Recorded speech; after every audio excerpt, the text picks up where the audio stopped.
So is this flattering angle? Yeah, I think so. Yeah. So, I wanted to talk about perfectionism and creativity. So, obviously, when making things, it's really hard to not be perfectionistic about it, I find. I think as a ballet dancer, you were kind of trained to be a perfectionist.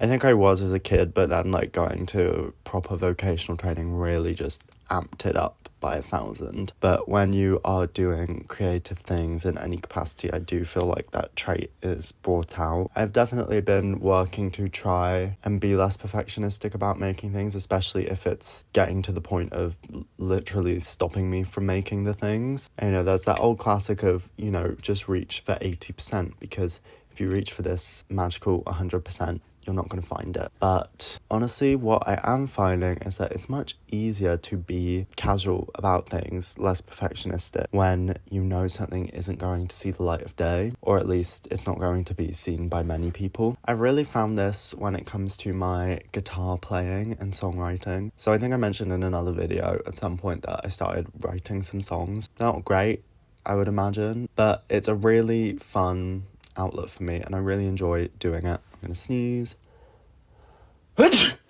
Oh, just clicked my where was I?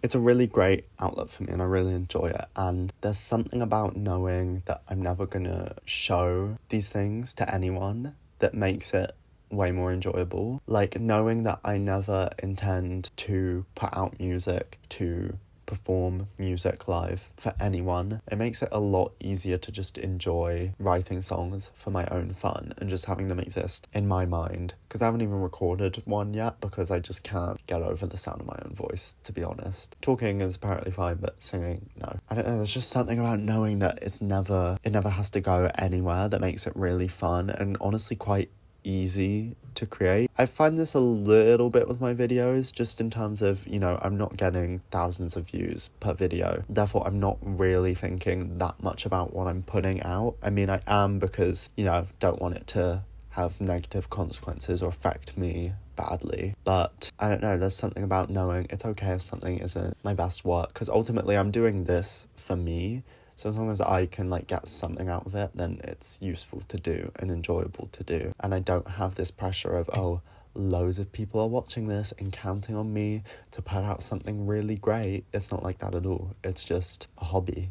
It's me cosplaying a YouTuber, so it feels very low pressure. The same goes also as well for, like, when I write things, like, obviously, you know, writing a book about some life things, some school things, and I still question in my head whether I'd ever want to release something that personal, but because it's not a deadline, a due date of, oh, this is going to be published on this day, knowing it's just that could just never happen, and I have the power to just, you know, make that never happen, it makes it a lot easier to write, because I just don't have that pressure. And in a way, I kind of wish that I could do that with everything.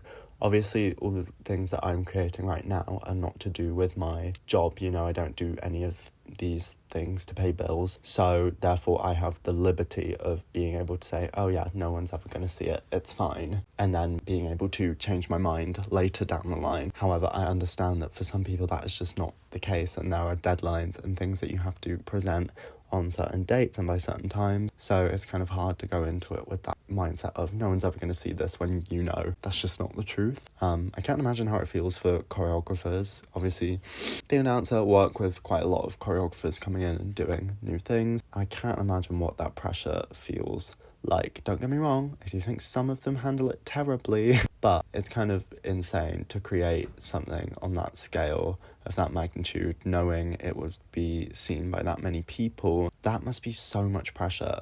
Have I just, like, developed empathy in real time? I can't imagine having to make something of my own under that much pressure. I really like that all of my creative things are so low pressure. I think I'm going to end it there. Don't think I have anything else to say. Happy Vida. Thank you for watching, as always, and I will see you tomorrow. Good night and goodbye. Goodbye. Oh my god, my back hurt.